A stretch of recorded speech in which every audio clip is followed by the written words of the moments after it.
નમોસ્તુ નમોસ્તુ નમોસ્તુ નમોસ્તુ નમોસ્તુ. નમો લોહી શૌત્રિકાળવર્તી અર્હંતાણમ. નમો લોહી શૌત્રિકાળવર્તી સિદ્ધાણમ. નમો લોહી શૌત્રિકાળવર્તી આયર્યાણમ. નમો લોહી શૌત્રિકાળવર્તી ઉવજ્જાયાણમ. નમો લોહી શૌત્રિકાળવર્તી શવશાવણમ. ઓમકાર બિંદુ સંયુક્તમ નિત્યમ ધ્યાયંતી યોગિના. કામદમ મોક્ષદમ ચૈવ ઓમકારાય નમો નમઃ. મંગલમ ભગવાન વીરો મંગલમ ગૌતમો ગણી. મંગલમ કુંદકુંદાર્યો જૈનધર્મોસ્તુ મંગલમ.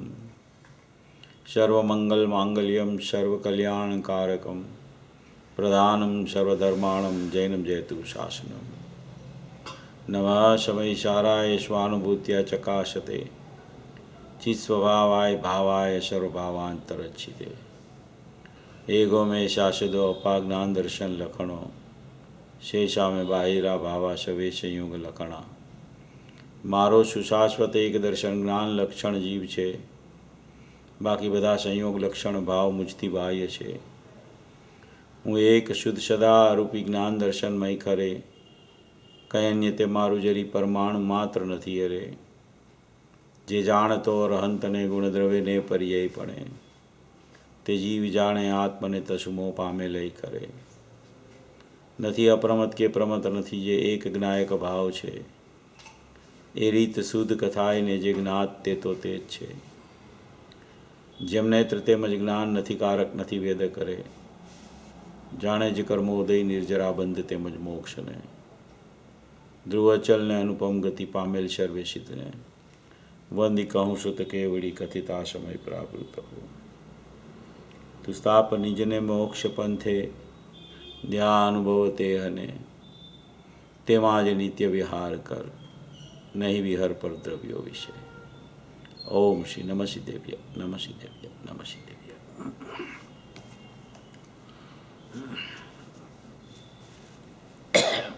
આચાર્ય શ્રી યોગિંદુ દેવ દ્વારા રચાયેલું આ પરમાત્મ પ્રકાશ નામનું ઉત્કૃષ્ટ ભાવના પ્રધાન આધ્યાત્મિક શાસ્ત્ર છે. તેમાં આપણી ચર્ચા ઘણા સમયથી 68 નંબરની ગાથા પરમાત્મ પ્રકાશના પહેલા ભાગની છે. તેના ઉપર આપણી ચર્ચા ચાલી રહી છે. આ પરમાત્મ પ્રકાશમાં બે ભાગ છે. એટલે બે ભાગમાં પહેલો ભાગ ચાલે છે. 123 ગાથા સુધી પહેલો ભાગ છે, ત્યાર પછી બીજો ભાગ છે. એવી આ કોઈ 68મી અપૂર્વ ગાથા છે, અદ્ભુત ગાથા છે, જેના ઉપર આપણી ચર્ચા ઘણા સમયથી ચાલે છે. આ ગાથામાં મુખ્યપણે સિદ્ધ તે કરવા માગે છે કે જે ભગવાન આત્મા છે, જે ધ્રુવ ચૈતન્ય વસ્તુ છે, જે અનાદિ અનંત કાયમી રહેનારી વસ્તુ છે, જે નહીં પલટતી, નહીં કોઈ પરિણામમાં આવતી કે કદી ન ફેરફાર થતી, એવી એક વસ્તુ, ટંકોત્કીર્ણ વસ્તુ જે છે, તેને ખરેખર અહીંયા ત્રિકાળી દ્રવ્ય કહેવામાં આવ્યું છે અને શુદ્ધ વસ્તુ કહેવામાં આવી છે. એવું જિનેન્દ્ર ભગવાને કીધું છે કે એવી વસ્તુમાં ના કોઈ બંધ છે, ના કોઈ મોક્ષ છે, ના કોઈ બંધનું કારણ છે, ના કોઈ મોક્ષનું કારણ છે. હમણાં જ મહાવીર પરમાત્માનો નિર્વાણ દિવસ ગયો તો તે સિદ્ધ સ્વરૂપી થઈ ગયા મહાવીર પરમાત્મા. તો 2547 વર્ષ થયા એને.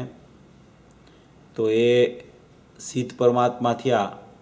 કેવળ જ્ઞાન તો થઈ ગયું હતું એમને વૈશાખ સુદ દસમે. ત્યાર પછી જે આસો વદ અમાસના દિવસે પરોઢીએ 5:32 તેમનું નિર્વાણ થયું. તો એ સિદ્ધ પરમાત્મા જે થયા, એટલે કે જે જીવ હતો એ જીવનો મોક્ષ થઈ ગયો. મોક્ષ થઈ ગયો એટલે કે અનંત પ્રકારના સુખની પ્રાપ્તિ, અનંત જ્ઞાન દર્શન સુખ ને વીર્ય તો પ્રગટ થઈ ગયા હતા કેવળ જ્ઞાન થયું ત્યારે, પણ છતાંય હજી ઉદયાદીન સ્થિતિ, અસિદ્ધત્વ ભાવ, હજી 4 અઘાતી કર્મની હયાતી અને 4 ગુણોની જે સૂક્ષ્મત્વ, અવ્યાબાદ, અગુરુ, લઘુ અને અવગાહન એવા 4 ગુણોની પણ પૂર્ણતા ન થઈ હોવાને કારણે તેને ભાવમોક્ષ કહેવામાં આવતો હતો, કેવળ જ્ઞાન કહેવામાં આવતું હતું. અને તેમને સિદ્ધ દશા પ્રગટ થઈ ત્યારે અઘાતી કર્મનો અભાવ થયો એ નિમિત્તથી કથન છે. 4 ગુણોની પૂર્ણતાની પ્રાપ્તિ થઈ ગઈ તે પોતાના ઉપાદાનથી કથન છે. આવા સિદ્ધ પરમાત્મા જે નિર્વાણને પામ્યા, તો એ સિદ્ધ પરમાત્મપણું, એ પ્રગટપણું જે થયું એ નવી પ્રગટ સિદ્ધ દશા થઈ, જે પૂર્વે નહોતી. પૂર્વે કેવળ જ્ઞાન હતું, એમની પૂર્વે ભાવલિંગ હતું, તેમના પૂર્વે શ્રાવકપણું હતું, તેમના પૂર્વે સમ્યક દર્શનપણું હતું, તેમના પૂર્વે મિથ્યા દ્રષ્ટિપણું હતું. તો આગળ પરિપાટી વધતા વધતા વધતા વધતા સિદ્ધ દશા મોક્ષ દશા થઈ ગઈ. તો એમ કહે છે કે એ કોઈ પણ દશાઓ મિથ્યા દર્શનથી માંડીને સિદ્ધ સુધીની દશાઓ, 1 થી માંડીને 14 ગુણસ્થાનની દશાઓ અને ગુણસ્થાનાતીત થઈ ગયેલા સિદ્ધ ભગવાન, તેની પણ મોક્ષની પર્યાય તે પણ ખરેખર ત્રિકાળી દ્રવ્યમાં નથી. એવું પરમ શુદ્ધ તત્વ છે, એવું ત્રિકાળી દ્રવ્ય છે, એવું ધ્રુવ તત્વ છે, એવું કુટસ્થ તત્વ છે, એવું એકરૂપ તત્વ છે, એવું અખંડ તત્વ છે. તો કે એ અખંડ તત્વ ક્યાં છે? તો કે વર્તમાન દરેક જીવ પાસે વિદ્યમાન છે. દરેક જીવ પાસે વર્તમાન વિદ્યમાન છે. એને ક્યાંયથી લાવવાનું નથી, એને ક્યાંય શોધવા નથી જવાનું. વર્તમાન વિદ્યમાન છે, એની હયાતી છે, એની અસ્થિ છે, એની મોજૂદગી છે, એનું ત્રિકાળપણું દેહ દેવળમાં દેહથી પૃથક ભિન્ન એ બિરાજમાન છે, પોતાની પાસે છે, એટલે પોતે જ છે. એમાં કોઈ દશાઓ નથી જેટલી થયા કરે છે. ઉત્પાદ વ્યયનો જ અભાવ છે. આ ગાથામાં એ સિદ્ધ કરે છે. ખૂબ સુંદર રીતે આ ગાથાની રચના યોગિંદુ દેવે કરેલી છે. એટલે જે એક પોતાની વસ્તુ ટંકોત્કીર્ણ રહી ગઈ છે, બચી ગઈ છે, જે સ્વયંભૂ છે, જેને કોઈ બનાવી નથી, એ વસ્તુને, એ વસ્તુ બનાવી શકાતી નથી. શા માટે બનાવી શકાતી નથી? કારણ કે એની ઉત્પત્તિ જ થઈ શકતી નથી. શા માટે ઉત્પત્તિ નથી થતી? તો કે જેની ઉત્પત્તિ થાય એનો અભાવ થાય, જેનો ઉત્પાદ થાય એનો વ્યય થાય, જેને બંધ હોય એનો મોક્ષ થાય. પણ આ તો ઉત્પાદ વ્યયથી રહિત ને બંધ મોક્ષથી રહિત છે. એટલે એ એક શાશ્વત અપરિણામી વસ્તુ છે, ત્રિકાળ વસ્તુ છે, ધ્રુવ વસ્તુ છે, ચૈતન્ય વસ્તુ છે. એવી કોઈ નિત્ય સત્તા છે, એવી કોઈ પોતાથી પરિપૂર્ણ સત્તા છે, પરિપૂર્ણ. એની પૂર્ણતા માટે કોઈ પર્યાય શુદ્ધ થાય ત્યારે એની પૂર્ણતા સિદ્ધ થાય એવું નથી.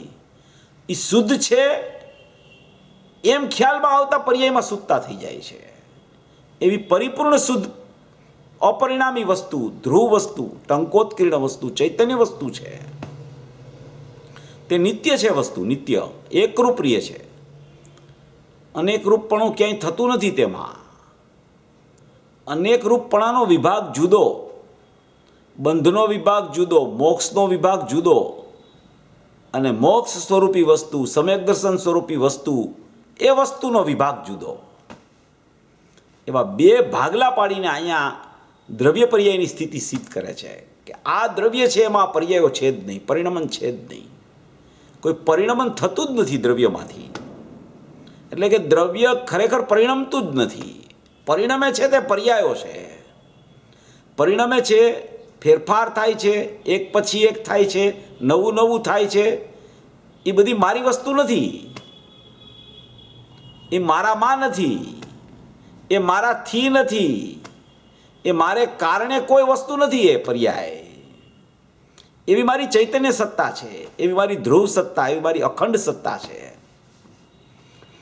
એ અખંડ સત્તામાં કોઈ ખંડ જ પડતો નથી. અભેદ સત્તામાં કોઈ ભેદ જ નથી હોતો. ગુરુદેવના પ્રવચનમાં ઘણી વખત આવે કે ત્રિકાળી અભેદ વસ્તુમાં પર્યાયનો પણ ભેદ નથી એમ બોલે ગુરુદેવ. પર્યાયનો પણ ભેદ નથી એમ બોલે. એટલે એનો અર્થ શું થાય? પર્યાયનો ભેદ નથી એટલે કે પર્યાય પોતે ભેદરૂપ છે, એ પર્યાય એમાં નથી એમ કહેવા માગે છે. કોઈ જગ્યાએ કોઈ એનો એવો અર્થ કરે કે એ ત્રિકાળી દ્રવ્ય છે એમાં પર્યાયનો ભેદ નથી એટલે કે એમાં ભેદ નથી પાડવાનો. વસ્તુ તો દ્રવ્યગુણ પર્યાય સ્વરૂપ છે, એમાં ભેદ નથી પાડવાનો. એવો દ્રષ્ટિનો વિષય નથી. દ્રષ્ટિના વિષયમાં પર્યાયનો ભેદ નથી એટલે કે પર્યાયનો જ અભાવ છે. એમાં સર્વથા રહિત છે પર્યાયથી દ્રષ્ટિનો વિષય. એને દ્રષ્ટિનો વિષય કહેવામાં આવે છે. ગુણભેદથી રહિત કે તો એમાં તો ભેદ નથી પણ ગુણો છે. પર્યાય ભેદથી રહિત કે તો પર્યાયો તો છે જ નહીં એમાં દ્રવ્યમાં. આ રીતે એને આખું ત્રિકાળી દ્રવ્ય વસ્તુ માત્ર છે, ટંકોત્કીર્ણ છે, ચૈતન્ય સત્તા છે, એવું આ ગાથામાં ઉત્પાદ વેથી રહિત ધ્રુવ સત્તા બતાવે છે. ધ્રુવ તત્વ બતાવે છે, અપરિણામી તત્વ બતાવે છે, શાશ્વત તત્વ બતાવે છે. કોઈ પણ જીવ મોક્ષ માર્ગરૂપ પરિણમે કે મોક્ષ માર્ગથી આગળ વધીને મોક્ષમાં પરિણમે તો એ બધું પરિણમન ત્રિકાળી દ્રવ્યના આશ્રય થાય છે. ગુરુદેવ તો ઘણીવાર એમ કહે કે આશ્રય કાંઈ છે જ નહીં. એમ કહે પાછું કોનો આશ્રય કહે? કોણ લે આશ્રય? શા માટે આશ્રય લે? પર્યાય પોતે સત છે, એને કોઈની જરૂર નથી આશ્રય લેવાની. પરિણામને પરિણામથી સ્વતંત્ર સિદ્ધ કરવા હોય ત્યારે આશ્રયની વાત ન આવે. ઉપાધેયભૂત વસ્તુ જ્યારે પરિણામમાં બતાવી હોય ત્યારે આશ્રયની ચર્ચા આવે. બે વિભાગ આ રીતે હોય છે. એટલે આખી ગુરુદેવની શૈલીથી જ્યારે આપણે સમજવા બેસીએ ને ત્યારે ગુરુદેવના જેટલા સિદ્ધાંતો જે રીતે આવતા હોય, એની જે પદ્ધતિ હોય એની કહેવાની, એનાથી પરિચય કરવો પડે આપણે. જો એનાથી પરિચય ન હોય ને તો ખતવણી ખોટી થઈ જાય અને વક્તાનો કહેવાનો કાંઈક આશય હોય ને સમજણમાં કંઈક જુદું આવી જાય, એવું થઈ જાય. એટલે અહીંયા આ ગુરુદેવના પ્રવચનો વાંચવાનું પ્રયોજન જ એ છે કે ગુરુદેવ જે રીતે સિદ્ધિ કરતા હોય છે વસ્તુની, એ રીતે આપણને આપણા જ્ઞાનમાં બેસે ત્યારે ગુરુદેવનું હૃદય આપણને સમજાય તો ખરેખર આપણો ભગવાન આત્મા, ધ્રુવ ચૈતન્ય સત્તા, એકરૂપ સત્તા, જેમાં ઉત્પાદ વ્યય નથી એવી સત્તા આપણને ખરેખર સમજાવવા માટેનો પુરુષાર્થ અંદરથી જાગૃત થાય. એવી કોઈ ચર્ચા આમાં પૂજ્ય ગુરુદેવશ્રીના પ્રવચનની આપણે કરી રહ્યા છીએ. પરમાત્મા પ્રકાશ ભાગ બીજો, પેજ નંબર 202 ઉપર આપણી ચર્ચા ચાલે છે. 202 નંબરના પેજ ઉપર આપણે ગયા મંગળવારે આ ઉત્પાદ વ્યય ધ્રુવની ઘણી ચર્ચા કરેલી કે ભાઈ ઉત્પાદ છે એ વ્યયના હેતુથી નથી, ઉત્પાદ છે એ ધ્રુવના હેતુથી નથી, વ્યય ઉત્પાદના હેતુથી નથી, વ્યય ધ્રુવના હેતુથી નથી અને ધ્રુવ ઉત્પાદ વ્યયના હેતુથી નથી. આ ચર્ચા આપણી ઘણી આવી ગઈ છે ટૂંકમાં. એટલે એમાં આટલું એક એવું સિદ્ધ કરતા હતા કે કોઈ પણ ઉત્પાદ વ્યય અને ધ્રુવ ત્રણેય સ્વતંત્ર છે, એકબીજાના કોઈને કારણે કોઈ થતા નથી, એવી વાત એમાં આવતી હતી. એના માટે પ્રવચનસારની ગાથાઓથી વધારે ખ્યાલ આવે છે. આ ગુરુદેવ અત્યારે જે અહીંયા વર્ણન ચાલે છે ને થોડુંક પ્રવચનસારનું આમાં આવ્યા કરે છે. ગાથા ચાલે છે ધ્રુવની, બતાવો છે દ્રષ્ટિનો વિષય. દ્રષ્ટિનો વિષય બતાવીને પછી અનુભવની ચર્ચા કરે છે.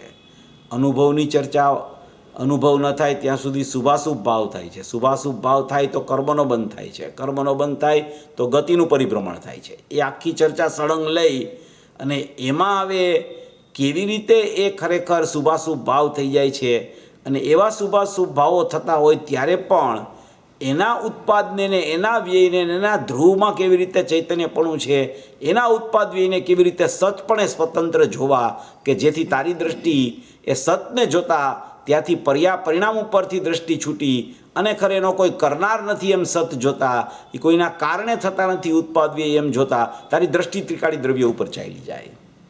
દરેક જગ્યાએ પ્રયોજન તો દ્રષ્ટિના વિષય ઉપર લક્ષ કરાવવાનું અને દ્રષ્ટિનો વિષય બતાવવાનું જ હોય છે. એવી ચર્ચા આપણે આ ઉત્પાદ વ્યયની તો ઘણી કરી લીધી. 99 ગાથા, 100 ગાથા, 101 ગાથા, 102 ગાથા પ્રવચન સારમાં આનો વિસ્તાર ખૂબ આવ્યો છે. 100મી ગાથામાં તો એમાં સર્ગ ને સંહાર ને સ્થિતિ ને એવા શબ્દો વાપર્યા છે ઉત્પાદ વ્યય ધ્રુવ માટે. સર્ગ એટલે ઉત્પાદ, સંહાર એટલે વ્યય, સ્થિતિ એટલે ધ્રુવ, એમ કરીને ઉત્પાદ વ્યય ધ્રુવને સ્થિત કર્યું છે. 99મી ગાથામાં આખો વિસ્તાર ક્રમ ને પ્રવાહક્રમ બતાવ્યો. 100મી ગાથામાં આખી ઉત્પાદ વ્યયને ધ્રુવમાં સર્ગ સંહારને સ્થિતિ બતાવી. અને પછી 101મી ગાથામાં પાછું ત્રણેયનું સતપણું બતાવે કે કોઈને કોઈની અપેક્ષા નથી. અને 102 ગાથામાં પાછી દરેક પરિણામની જન્મક્ષણ બતાવે. એવી કોઈ અદ્ભુત ચર્ચા પ્રવચનસાર ગ્રંથમાં પણ સુંદર રીતે આવતી હોય છે. એનું વર્ણન પૂજ્ય ગુરુદેવશ્રીએ આમાં લીધેલું હતું. પછી ગુરુદેવને પ્રશ્ન પૂછ્યો, એ પણ આપણે જોઈ લીધો હતો. મને એમ છે કે આપે બધા અર્થ બદલી નાખ્યા. ગુરુદેવે એમ કીધું કે જેમ થાય એમ કર્યા છે, એટલે કે જેવા હતા એવા કર્યા છે, અમે અર્થ બદલાવ્યા નથી. પણ તમારી વિપરીત માન્યતા હતી ને હવે સાચા અર્થ તમારા કાને પડ્યા એટલે તમને એમ લાગે છે કે અર્થ બદલાઈ ગયા. એમ કરીને ગુરુદેવે આ વાત કરેલી કે કેવળ જ્ઞાનની પર્યાયનો પણ કરતા દ્રવ્ય નથી. કેવળ જ્ઞાનની પર્યાયમાં આખો લોકાલોક જણાય છે અને આખું દ્રવ્ય પણ જણાય છે. કેવળ જ્ઞાનની એક પર્યાય છે, એમાં લોકાલોક પણ જણાય છે અને આખું ત્રિકાળી દ્રવ્ય પણ જણાય છે. પર્યાય એક છે કેવળ જ્ઞાનની, એમાં બે વસ્તુ જણાયા કરે છે. આખું દ્રવ્ય પણ જણાય છે. જેમ પૂર્ણ દ્રવ્ય છે એમ પર્યાયમાં જણાયું છે, પણ પર્યાયમાં દ્રવ્ય આવ્યું નથી, એનું જ્ઞાન થયું છે. દ્રવ્ય તો પર્યાયમાં આવતું જ નથી. પર્યાય પોતાથી પરિણમે છે. દ્રવ્ય કુટસ્થ ધ્રુવરૂપ છે. પર્યાયમાં પર્યાયનું ધ્રુવનું જ્ઞાન આવે છે. પર્યાયમાં દ્રવ્યનું જ્ઞાન આવે, પર્યાયમાં પર્યાયનું જ્ઞાન આવે, પર્યાયમાં લોકાલોકનું જ્ઞાન આવે. પણ પર્યાયમાં ના તો કોઈ દ્રવ્ય આવે, ના તો કોઈ જ્ઞાન સિવાયની બીજી પર્યાયો આવે, કે ના તો લોકાલોક આવે. એટલે એ દ્રવ્યનું જ્ઞાન આવે, લોકાલોકનું જ્ઞાન આવે અને જ્ઞાન સિવાયની બીજી પર્યાયોનું પણ જ્ઞાન આવી જાય, પણ તે વસ્તુ કોઈ એમાં ન આવે. એવી એક સત પર્યાય કેવળ જ્ઞાનની, પૂર્ણ પર્યાય કેવળ જ્ઞાનની પ્રગટ થાય છે. એટલે પર્યાયમાં દ્રવ્ય આવ્યું નથી, એનું જ્ઞાન થયું, સમજાણું કાંઈ એક વાત.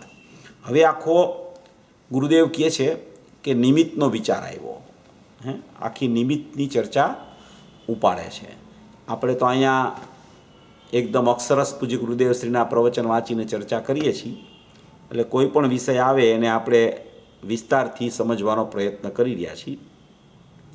નિમિત્તનો વિચાર આવ્યો. ગુરુદેવ એમ કહે છે નિમિત્તનો વિચાર આવ્યો. તો કે જ્ઞાનીને નિમિત્તના વિચાર કેમ આવતા હશે? જ્ઞાની તો હવે ધ્રુવમાં જ આરૂઢ થતા હોય, એ તો દ્રષ્ટિના વિષયની પરિણતિ ચાલતું હોય, પછી નિમિત્તનો વિચાર કેમ આવતો હોય છે જ્ઞાનીને? તો જ્ઞાની કહેવાય કાંઈ નિમિત્તનો વિચાર આવે? એને તો ધ્રુવનો જ વિચાર કરવો જોઈએ. એને નિમિત્તનો વિચાર શું કામ કરવો જોઈએ? જ્ઞાનીએ તો પર્યાય દ્રષ્ટિ ન થઈ જાય, પરલક્ષ ન થઈ જાય જ્ઞાનીને? તો કે ભાઈ જ્ઞાનીની દશાની તને ખબર જ નથી, અને વિચારો બધાએ આવ્યા કરે. નિમિત્ત કેવું હોય વિચાર આવે, નિમિત્તમાં શું ચાલતું હોય વિચાર આવે, પોતાનું દ્રવ્ય કેવું છે એનો તો અનુભવ ચાલુ હોય. પણ જેટલો વિકલ્પાત્મક દશામાં જ્ઞાની જીવ પણ આવે એટલા એને બહારના બધા પદાર્થો હોય એનું જ્ઞાન વર્તતું હોય, એટલે એ સંબંધી એને વિચાર પણ આવ્યા કરે. વિકલ્પાત્મક દશામાં જ્ઞાની થઈ જાય એટલે વિકલ્પાત્મક દશા બંધ નથી થતી. જ્ઞાની થઈ જાય એટલે ચતુર્થ ગુણસ્થાને સમ્યક દર્શન થાય છે. વિકલ્પો ચાલ્યા નથી જતા, વિકલ્પોનું એકત્વ ચાલ્યું જાય છે, વિકલ્પોનું મમત્વ ચાલ્યું જાય છે. પણ વિકલ્પો રહી જાય છે, વિકલ્પોની એકતા બુદ્ધિ તૂટી જાય છે. વિકલ્પ મારા એવું પરિણમન બંધ થઈ જાય છે. વિકલ્પ મારા એવું પરિણમન બંધ થઈ જાય તો વિકલ્પ કેમ બંધ નથી થતા? તો કે એ વિકલ્પને રોકવાનો અધિકાર જ્ઞાનીનો નથી. જ્ઞાની થયા એટલે મારા પણ અહીંયાથી ત્યજી શકે છે, સ્વામિત્વ પણ ઉઠાવી શકે છે. પણ વિકલ્પને દૂર નથી કરી શકતા. પોતામાં સ્થિર થઈ શકે છે પણ વિકલ્પના પરિણમનને હટાવી નથી શકતા.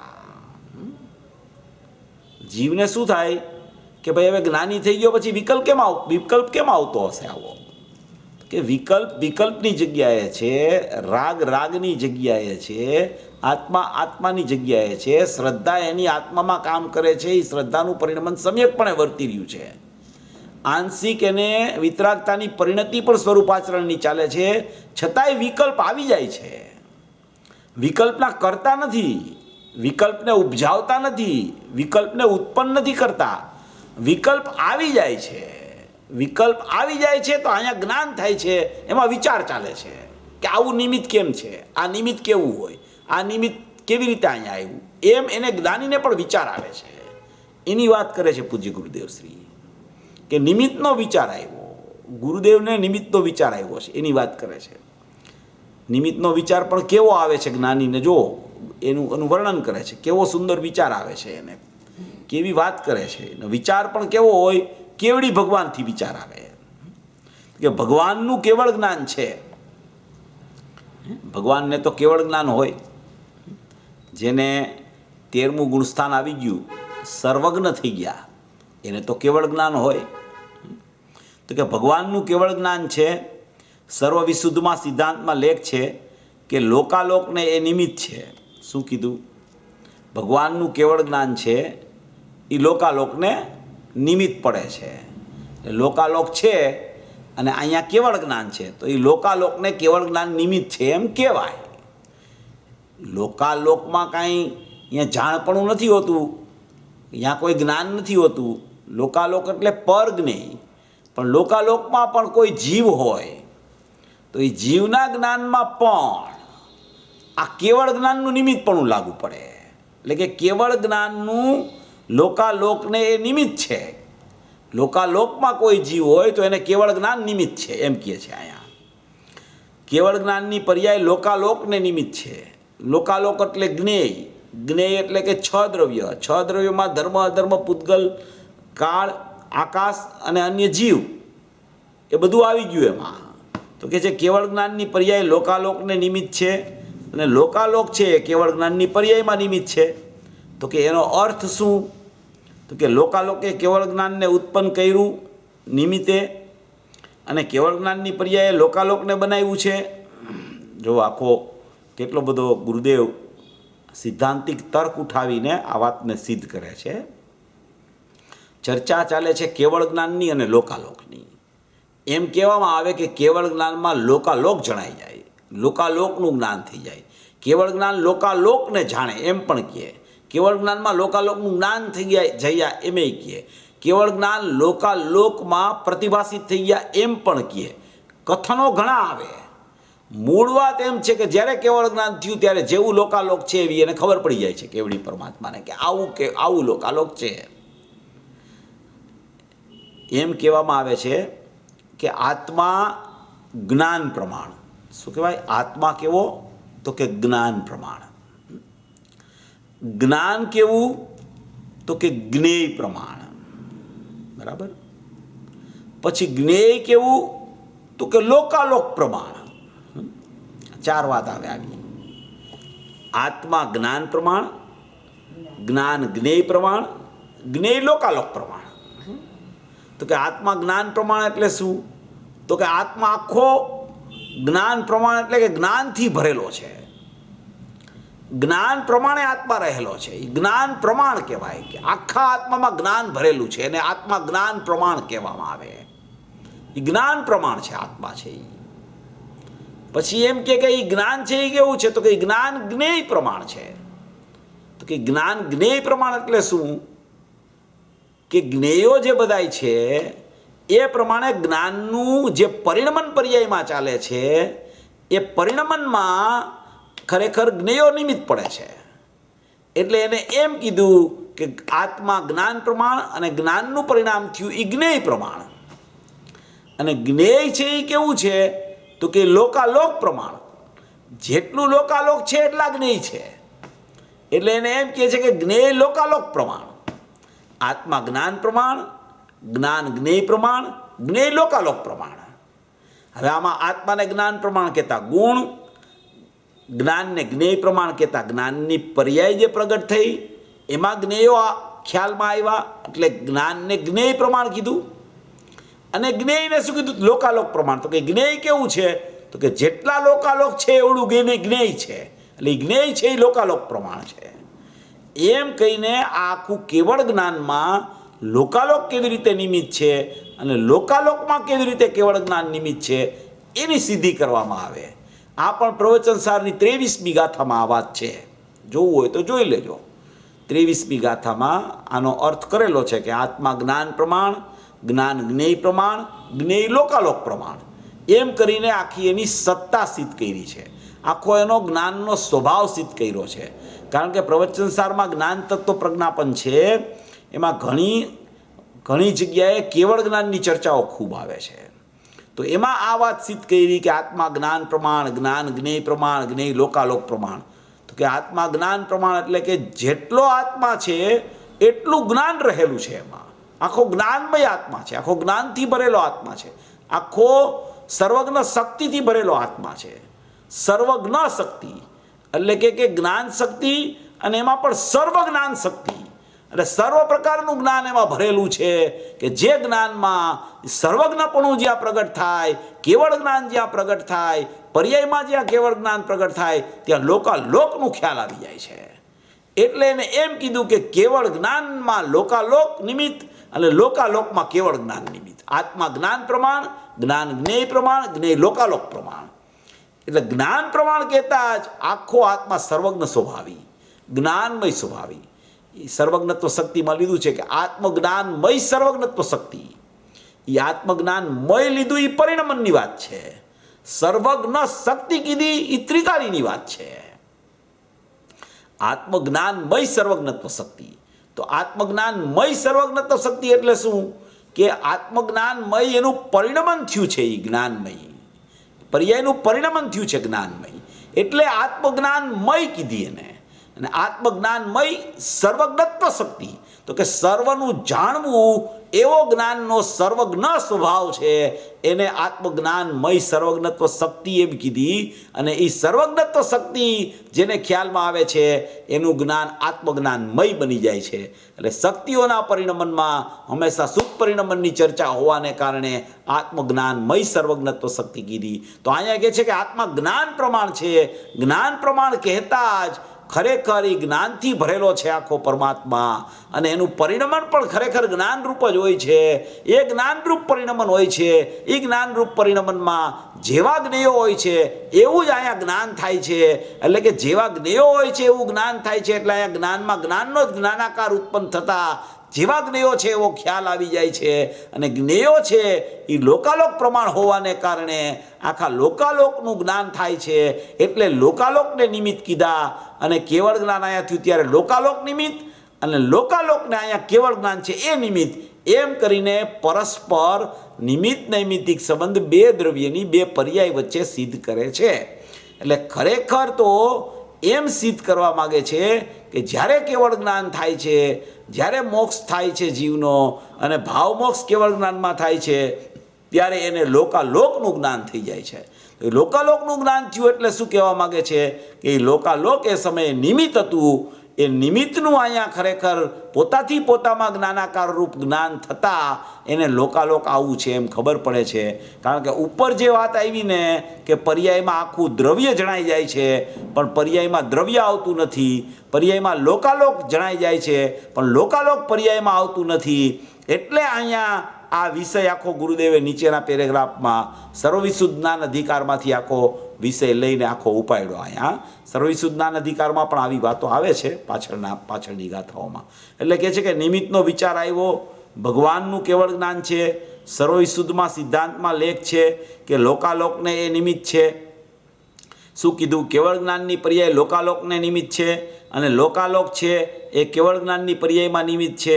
એનો અર્થ શું? તો કે લોકાલોકે કેવળ જ્ઞાન ઉત્પન્ન કર્યું. લોકાલોક છે માટે અહીં કેવળ જ્ઞાન ઉત્પન્ન થયું. લોકાલોકને જાણ્યું માટે કેવળ જ્ઞાનની ઉત્પત્તિ થઈ ગઈ. એવી લોકાલોકની કોઈ અપેક્ષા કેવળ જ્ઞાનમાં લાગુ પડે છે? જો અહીંયા બહુ આ બહુ સમજવા જેવી વાત છે. આ વાત છે ને બહુ અગત્યની છે કે લોકાલોકે કેવળ જ્ઞાનને ઉત્પન્ન કર્યું નિમિત્તે. એનો અર્થ શું? તો કે લોકાલોકને જાણ્યું જ્ઞાને એટલે કેવળ જ્ઞાન થઈ ગયું. લોકાલોકને જ્ઞાને જાણી લીધું એટલે અહીંયા કેવળ જ્ઞાન થઈ ગયું. એટલે નિમિત્તે કાંઈ કેવળ જ્ઞાન કરાવ્યું?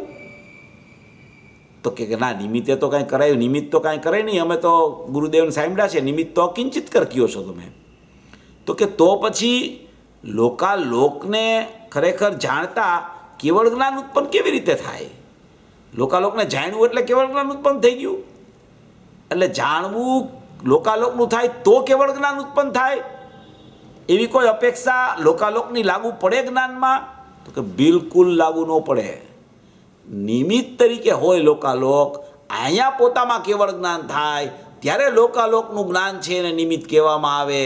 લોકાલોકને જાણે માટે અહીંયા કેવળ જ્ઞાન થાય એવું બિલકુલ હોતું નથી. લોકાલોકનું જાણવું થયું એટલે કેવળ જ્ઞાનની ઉત્પત્તિ થઈ? તો કે બિલકુલ એવું નથી. કેવળ જ્ઞાનની ઉત્પત્તિ થાય ત્યારે ખરેખર લોકાલોક કેવું છે એ ખબર પડી જાય. એટલે અહીંયા કહે છે કે કેવળ જ્ઞાન ઉત્પન્ન કર્યું નિમિત્તે. નિમિત્તને કારણે કાંઈ કેવળ જ્ઞાન ઉત્પન્ન થયું? કેવળ જ્ઞાન નિમિત્તથી થયું? આવું નિમિત્ત હતું એટલે કેવળ જ્ઞાન થઈ ગયું? તો કે બિલકુલ એવું નથી. પછી કે કેવળ જ્ઞાનની પર્યાય લોકાલોકને બનાવ્યું છે. તો કેવળ જ્ઞાનની પર્યાય થઈ, અહીંયા કેવળ જ્ઞાનનો ઉત્પાદ થયો એટલે લોકાલોક બની ગયું. કે હવે તો કેવળ જ્ઞાન ઉત્પન્ન થયું તો લોકાલોક તો હોવું જ જોઈએ ને, નહીંતર કેવળ જ્ઞાનની કિંમત શું? લોકાલોકને જાણે જ નહીં જો કેવળ જ્ઞાન, અને જો લોકાલોક હોય નહીં તો પછી કેવળ જ્ઞાનનો મહિમા શું? એટલે લોકાલોકને બનાવવું પડે કેવળ જ્ઞાન થાય તો કે બિલકુલ એવું નથી. કેવળ જ્ઞાન પોતાથી પોતામાં ઉત્પન્ન થયું છે. ત્યારે લોક અને અલોક, લોકાલોક એ જેવું હોય છે એવું અહીંયા ઉત્પન્ન થયું જ્ઞાન. એમાં ખરેખર કેવળ જ્ઞાનમાં લોકાલોકનો ખ્યાલ આવે છે. એને એમ કહેવામાં આવે કે કેવળ જ્ઞાને લોકાલોકને જાણ્યું, એટલે કે લોકાલોકમાં કેવળ જ્ઞાન નિમિત્ત ને કેવળ જ્ઞાનમાં લોકાલોક નિમિત્ત. આ બધી પરિભાષાઓ નિમિત્ત નૈમિત્તિક સંબંધથી બતાવવામાં આવતી હોય છે. કેવડી ભગવાનના પૂર્ણ જ્ઞાનમાં તો કોઈ પણ પ્રકારની કોઈ અપેક્ષા બધું જાણતા હોવા છતાં લાગુ પડતી નથી. એ કેવળ જ્ઞાન લોકાલોકને ગુરુદેવના પ્રવચનમાં આવે પ્રત્યક્ષ જાણે છે. લોકાલોકને શું આવે? પ્રત્યક્ષ જાણે છે. કે લોકાલોકને પ્રત્યક્ષ કેવી રીતે જાણે? આત્માને પ્રત્યક્ષ જાણે, કારણ કે આત્મા સાથે અભેદ થાય છે લોકાલોક. એવી રીતે તો કે આને લોકાલોકને પ્રત્યક્ષ કેવી રીતે જાણે કેવળ જ્ઞાન? તો કે પ્રત્યક્ષ જાણે એનો અર્થ એમ છે કે જેવું લોકાલોક છે એવી એને કેવળ જ્ઞાનની ઉત્પત્તિમાં જેમ છે એમ ખબર પડી ગઈ. એનો અર્થ જ કે કેવળ જ્ઞાન લોકાલોકને પ્રત્યક્ષ જાણે છે. એટલો બધો કેવળ જ્ઞાનનો મહિમા છે, એટલી બધી કેવળ જ્ઞાનની કિંમત છે. કેવળ જ્ઞાનને કારણે લોકાલોક નથી, લોકાલોકને કારણે કેવળ જ્ઞાન નથી, પણ લોકાલોક થતાં લોક અને અલોક જેવડું અને જેટલું છે એવું લોકાલોકનું ખરેખર સામર્થ્ય જ્ઞાનમાં પ્રગટ થઈ જાય છે. એટલે એને એમ કહેવામાં આવે છે કે લોકાલોકને કેવળ જ્ઞાને જાણ્યું. તો કે કેવળ જ્ઞાન ઉત્પન્ન કર્યું લોકાલોકે નિમિત્તે, અને કેવળ જ્ઞાનની પર્યાયે લોકાલોકને બનાવ્યું છે. અમરચંદભાઈ સર્વ વિશુદ્ધમાં પાછળ છે. કેવળ જ્ઞાનની પર્યાયમાં લોકાલોકને નિમિત્ત કહેવામાં આવે છે. કેવળ જ્ઞાનની પર્યાય જ્યારે પ્રગટ થઈ ત્યારે લોકાલોકને નિમિત્ત કહેવામાં આવે, કારણ કે એવું જ જાણવું અહીંયા પ્રગટ થયું. કેવળ જ્ઞાનમાં સ્વપર પ્રકાશકની પૂર્ણતા પ્રગટ થઈ ગઈ. એ સ્વપર પ્રકાશકમાં જેવો જ્ઞાયક હતો એવો ખ્યાલમાં આવી ગયો, અને જેવું લોકાલોક હતું એવું ખ્યાલમાં આવી ગયું. એવી પૂર્ણતા કેવળ જ્ઞાનમાં પ્રગટ થતાં એમ કહેવામાં આવે કે કેવળ જ્ઞાનની પર્યાયમાં લોકાલોકને નિમિત્ત કહેવામાં આવે છે. વાસ્તવિકપણે તો અહીંયા નિમિત્ત નૈમિત્તિક સંબંધની કોઈ ચર્ચા કેવળ જ્ઞાનમાં ખરેખર નથી. કેવળ જ્ઞાન તો સ્વયં પોતાથી પ્રગટ થતું કેવળ જ્ઞાન માત્ર જ્ઞાન છે. એને કોઈની કોઈ અપેક્ષા કે કોઈ નિમિત્ત નૈમિત્તિક સંબંધ પણ લાગુ પડતો નથી. પણ જેવું જાણવું ઉત્પન્ન થાય છે એ જાણવામાં લોકાલોકની એને ખબર પડે છે, એટલે એ અપેક્ષાએ એને લોકાલોકને નિમિત્ત કહેવામાં આવે છે. એમ અહીંયા સિદ્ધ કરવું છે. દેવીલાલજી સર્વવિશુદ્ધમાં છે પાછળ. આહા, ગજબ સમયસાર તો એવી ઘડીએ લખાયું છે, ગજબ કામ કર્યું છે. કેવળ જ્ઞાનને ભૂલવાડી દીધું છે. આ સમયસાર અહીંયા ચાલે છે પરમાત્મ પ્રકાશ, પણ આ સર્વવિશુદ્ધ જ્ઞાનની વાત કરતાં કરતાં ગુરુદેવ સમયસારને યાદ કરે છે કે સમયસારે તો ગજબ કામ કર્યું છે, કેવળ જ્ઞાનને ભૂલવાડી દીધું છે. અત્યારે એવું લાગતું નથી કે કેવડીનો વિરહ છે. એમ સમયસાર હાથમાં આવ્યું તો એમ લાગે છે કે ઓહો કેવડીનો વિરહ ક્યાં છે, આ તો કેવળ જ્ઞાનના દરવાજા ખોલે એવું સમયસાર મારા હાથમાં આવી ગયું છે કે હમણાં મારો મોક્ષ થઈ જશે. હવે વાર કેટલી, સમ્યક દર્શન થયા પછી તો કાંઈ વાર લાગતી નથી, અસંખ્ય સમયમાં મોક્ષ થઈ જાય છે. અને સમ્યક દર્શન તો એક સમયમાં પ્રતીતિ જ્યાં હું આ છું એમ કરે ત્યાં સમ્યક દર્શનની પ્રાપ્તિ થઈ જાય છે. એટલે કે છે કે આવું સમયસાર હાથમાં આવ્યું તો એણે તો અમને ખરેખર કેવળ જ્ઞાનને ભૂલાવી દીધું કે હવે કેવળ જ્ઞાન નહીં થાય એવો પ્રશ્ન જ નથી. હવે એમ કે ચતુર્થ કાળ હોય તો જ મને કાંઈક મારું મોક્ષ જવાનું કામ થશે, તો કે કોઈ તું ચિંતા કરમાં, ચતુર્થ કાળ હોય કે ન હોય પણ રિઝર્વેશન જરૂર પંચમ કાળમાં થાય છે. અને રિઝર્વેશન જેનું થાય છે સમ્યક દર્શન રૂપી, એનો નિયમથી મોક્ષ થાય ને થાય જ છે. એટલે એમ કહે છે કે કેવળ જ્ઞાનને પૂજ્ય ગુરુદેવ શ્રી કહે છે કે એણે કેવળ જ્ઞાનનો વિરહ ભૂલાવી દીધો છે. અમે અમારું જ્ઞાન ભલે અત્યારે એક ક્ષયોપસમ હોય પણ અમારું ક્ષયોપસમ જ્ઞાન સમ્યક થયું છે એ ખરેખર ક્ષાયિકને જોડતું ઉત્પન્ન થયું છે. એ ખરેખર ક્ષાયિક લઈને જંપવાનું છે એવું અમારું જોડણી ક્ષાયિકવાળું ક્ષયોપસમ જ્ઞાન છે. એટલે અમને હવે કેવડી ભગવાનનો વિરહ લાગતો નથી, કેવળ જ્ઞાન ભૂલાઈ ગયું છે સમયસાર હાથમાં આવ્યું ત્યાં. એક ગાથા અમે જોઈ છીએ અને ત્યાર પછીના શાસ્ત્રો જે આ યોગિંદુ દેવે પરમાત્મા પ્રકાશ લખ્યું એમાં જે એણે દ્રષ્ટિનો વિષય બતાવી દીધો કે ઓહો જીવ ઉપજતોય નથી, મરતોય નથી, બંધને કરતો નથી, મોક્ષને કરતો નથી, બંધના માર્ગને કરતો નથી, મોક્ષના માર્ગને કરતો નથી, એવો એક જીવ ચૈતન્ય તત્વ ઉપાદેયભૂત વસ્તુ અનાદિ અનંત પડી છે એવી ને એવી. એમાં કંઈ બનાવ જ બનતો નથી, બનાવ બહાર બને છે. અને આ એવું ને એવું વસ્તુનું સ્વરૂપ છે, જ્યાં એને જોવે છે ત્યાં સમ્યક દર્શનની પ્રાપ્તિ થઈ જાય છે. એવું અમને આ સમયસાર કુંકુદાચાર્યએ અને યોગિંદુ દેવે બતાવ્યું. તો હવે તો અમને કેવળ જ્ઞાનનો વિરહ બિલકુલ લાગતો નથી, કારણ કે અમારો કેવળ જ્ઞાન સ્વરૂપી ભગવાન આત્મા અમને ખ્યાલમાં આવી ગયો છે. એટલે અમને કેવળ જ્ઞાનનો વિરહ નથી લાગતો. અમને ખબર છે કે કેવડી પરમાત્મા પણ જે થયા એ અહીંથી જ કેવળ જ્ઞાનની પર્યાય નીકળી છે. એની ક્યાંય બહારથી બીજા કેવડી પાસેથી કેવડીની જ્ઞાનની પર્યાય નથી આવી. એવી રીતે અમારી જ્ઞાનની પર્યાય, અમારા કેવળ જ્ઞાનની પર્યાય પણ ખરેખર અંદરથી આવશે. એવો અંદરનો ચૈતન્યમય સ્વભાવ, અંદરનો જ્ઞાયક ભાવ, અંદરની પરિપૂર્ણ વસ્તુ, અંદરની ધ્રુવ વસ્તુ, અંદરની અપરિણામી વસ્તુ અમને ખ્યાલમાં આવી ગઈ છે. એટલે અમને હવે કેવળ જ્ઞાનનો વિરહ લાગતો નથી.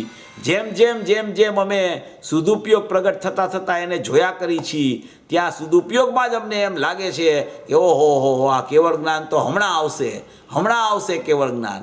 અમારું મતિશ્રુત જ્ઞાન જે પ્રગટ થયું છે એ તો કેવળ જ્ઞાનને બોલાવે છે કે આવ ભાઈ આવ હમણાં પધરામણી કર. એટલે અમને તો કેવળ જ્ઞાનનો વિરહ કાંઈ લાગતો જ નથી. પરિણતિ તો નિરંતર કેલી કરે છે અને સદુપયોગ વારંવાર અમારો જામતા અમને ખરેખર કેવળ જ્ઞાનનો કોઈ વિરહ લાગતો નથી. અમને એવો વિકલ્પ જ નથી થતો કે અમે પંચમ કાળમાં છીએ. અમને એવો વિકલ્પ જ નથી થતો કે અમે ચતુર્થ કાળમાં જાય તો અમારો મોક્ષ થાય. અમે તો મોક્ષ સ્વરૂપ આત્માને ભેટીને બેઠા છીએ. એટલે અમને કોઈ કાળની કે ક્ષેત્રની કોઈ પરવા નથી. અમારો ભગવાન આત્મા મોજૂદ છે, એ ચૈતન્ય સ્વભાવી આત્મા, એમાં કોઈ કાળ નથી. એનું ક્ષેત્ર પોતાનું જ્ઞાનમય અસંખ્ય પ્રદેશી ક્ષેત્ર છે. એની ભાવના ભાવતા અમે મોક્ષમાં ચાલ્યા જશું. આત્મતત્વની ભાવતા જીવ લહે કેવળ જ્ઞાન રે. આત્મભાવના ભાવતા જીવ લહે કેવળ જ્ઞાન રે. એમ ગુરુદેવ કહે છે કે કેવળ જ્ઞાનને આ તો ભૂલવાડી દીધું છે. એવા સમયસાર પરમાગમને આ ખરેખર યોગિંદુ દેવનું પરમાત્મ પ્રકાશ છે, એમાં ભાવ ભરેલા છે. કહે છે કે કેવળ જ્ઞાનની પર્યાય લોકાલોકને નિમિત્ત કહેવામાં આવે છે. એનો અર્થ શું? કેવળ જ્ઞાનની પર્યાયે લોકાલોક બનાવ્યું છે. જો વિષય એવો આપણે લીધો તો એ જ કેવળ જ્ઞાનની પર્યાયે લોકાલોકને બનાવ્યું છે અને લોકાલોક કેવળ જ્ઞાનની પર્યાયમાં નિમિત્ત છે. એટલે કે કેવળ જ્ઞાનની પર્યાયે લોકાલોકને બનાવ્યું એટલા માટે લોકાલોક કેવળ જ્ઞાનની પર્યાયમાં નિમિત્ત છે. ત્યારે લોકાલોકે કેવળ જ્ઞાનની પર્યાયને બનાવી છે તો કે બિલકુલ એવું નથી. કોઈને બનાવી શકતું નથી. બધું સ્વતંત્ર છે. લોકાલોકમાં સ્વતંત્રપણે છે, કેવળ જ્ઞાનની પર્યાય કેવળ જ્ઞાનમાં સ્વતંત્રપણે છે. જ્ઞાયક ભગવાન આત્મા પોતાથી સ્વતંત્રપણે છે. કોઈને એકબીજાને લેવા દેવા કે કાંઈ સંબંધ ખરેખર છે નહીં. એટલે કે છે કે લોકાલોકે કેવળ જ્ઞાનની પર્યાય બનાવી છે. એ છે એવી વસ્તુ, બસ એ છે એવી વસ્તુ છે, બસ એવી વસ્તુ છે, બસ લોકાલોક છે, કેવળ જ્ઞાન છે, જ્ઞાયક ભાવ છે, બધી વસ્તુ પોતપોતામાં પોતાથી છે એવી વસ્તુ છે, બસ. આહા, નિમિત્ત છે એટલે શું? પણ કેવળ જ્ઞાન લોકાલોકને નિમિત્ત છે એમ છે? કેવળ જ્ઞાન લોકાલોકને નિમિત્ત છે એમ છે? તો શું કેવળ જ્ઞાને લોકાલોક બનાવ્યું છે? અને લોકાલોક કેવળ જ્ઞાનમાં નિમિત્ત છે, તો લોકાલોકે કેવળ જ્ઞાનની પર્યાયને બનાવી છે 203 નંબરના પેજ ઉપર.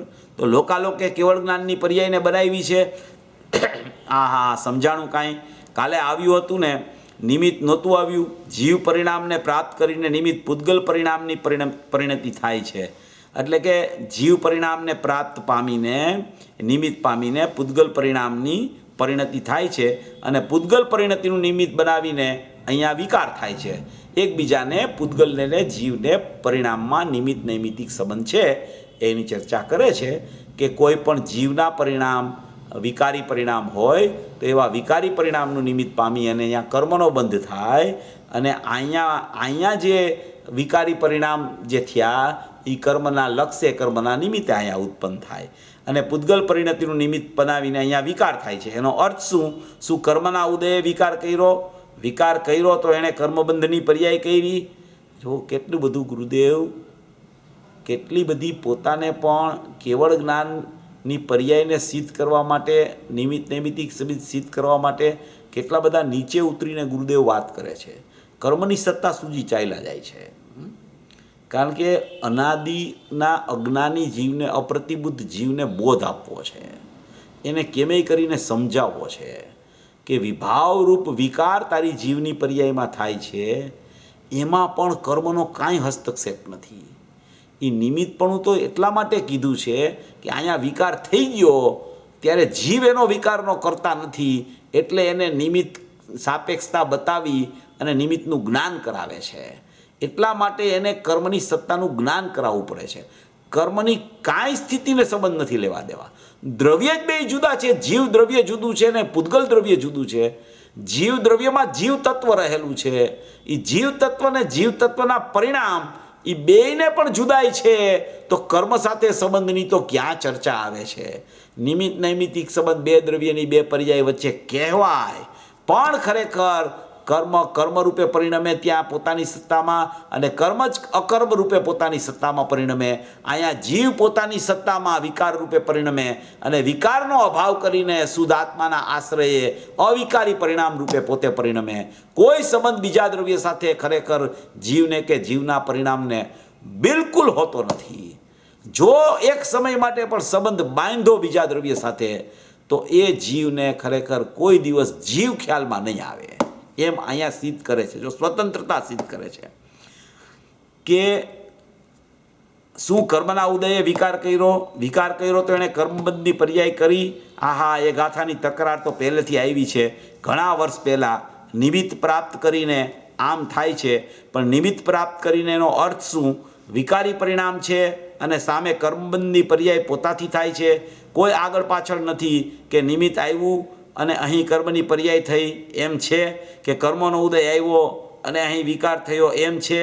એ તો ત્યાં નિમિત્ત છે એટલે વિકાર પોતાથી થયો છે. જો શું કહે છે? નિમિત્ત છે એટલે વિકાર શું થયો છે?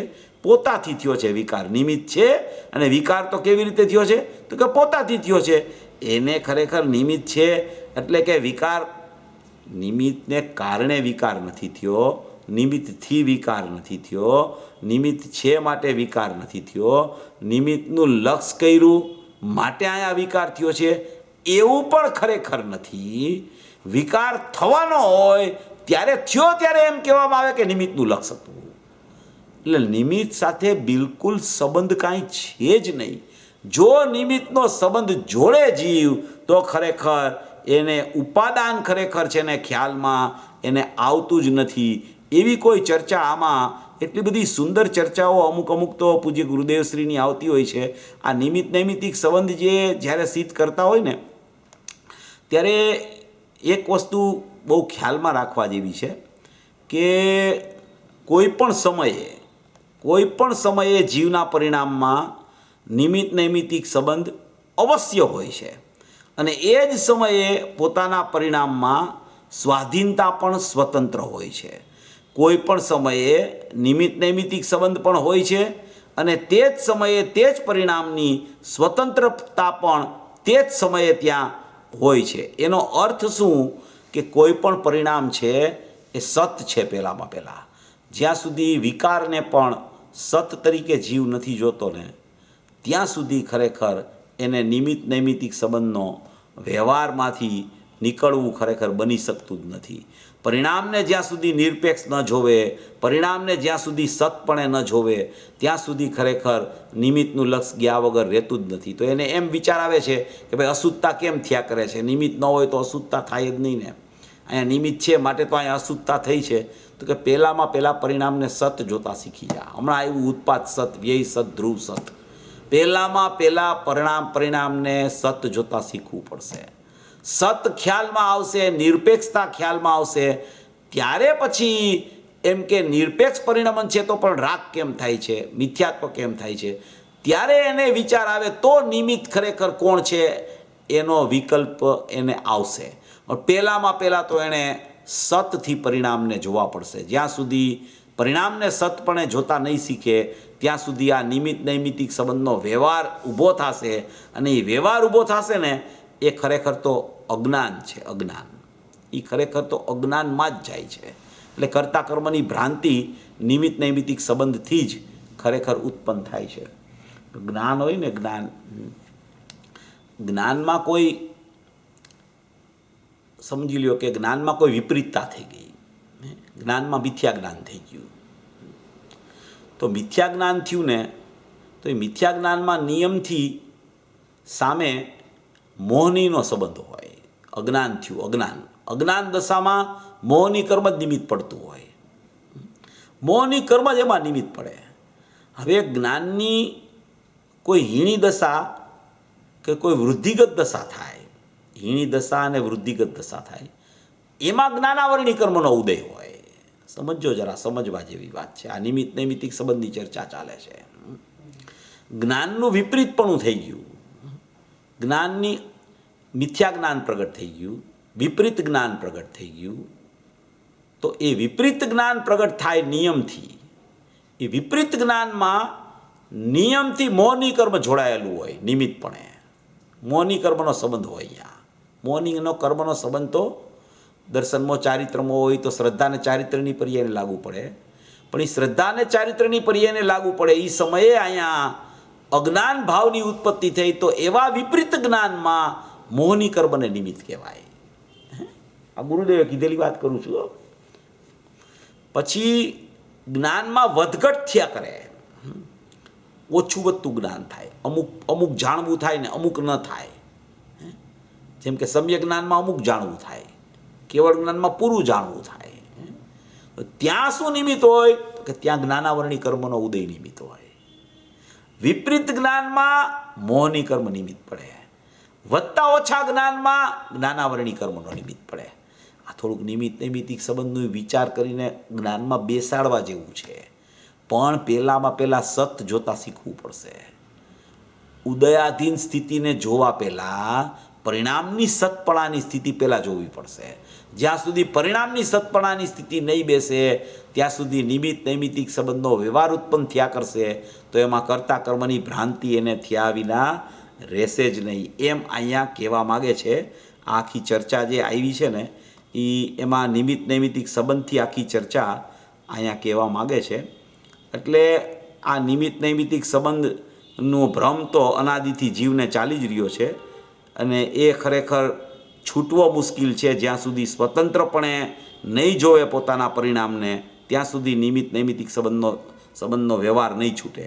એ ગાથાની તકરાર પહેલેથી આવી છે. ઘણા વર્ષ પહેલાં નિમિત્ત પ્રાપ્ત કરીને આમ થાય છે, પણ નિમિત્ત પ્રાપ્ત કરીને એનો અર્થ શું? વિકારી પરિણામ છે અને સામે કર્મની પર્યાય પોતાથી થાય છે. કોઈ આગળ પાછળ નથી કે નિમિત્ત આવ્યું અને અહીં કર્મની પર્યાય થઈ એમ છે, કે નિમિત્ત આવ્યું એટલે અહીં કર્મની પર્યાય થઈ એમ છે, કે કર્મનો ઉદય આવ્યો અને અહીં વિકાર થયો એમ છે. એ ત્યાં નિમિત્ત છે, વિકાર તો પોતાથી થયો છે. વિકાર પોતાથી થયો એટલે પોતાના દ્રવ્ય ગુણ પર્યાય પોતામાં છે પૂતગલના દ્રવ્ય ગુણ પર્યાય, પર્યાય એનામાં છે, નિમિત્ત નૈમિત્તિક સંબંધ છે, એ ખરેખર વ્યવહાર છે, નિમિત્તથી કાંઈ અહીંયા ઉપાદાનમાં થતું નથી, અને અહીંયા કોઈ વિકાર થયો માટે અહીંયા કર્મ બંધાય છે. ખરેખર એવું પણ નથી. થાય છે એમ કે અહીંયા વિકાર થાય ત્યારે કર્મનો બંધ તો થાય છે ત્યાં, પણ એ કર્મનો બંધ થાય છે એ વિકારને કારણે અહીંયા થાય છે એમ નથી. અહીંયા એ વિકારનું નિમિત્તપણું છે, ત્યાં પોતાની કર્મની સ્વતંત્રપણે કર્મ બંધાવાનો સ્વકાળ છે, અને અહીંયા અવિકારી પરિણામ થાય તો અહીંયા સ્વતંત્રપણે કર્મનો અકર્મ રૂપે પરિણમવાનો સ્વકાળ છે.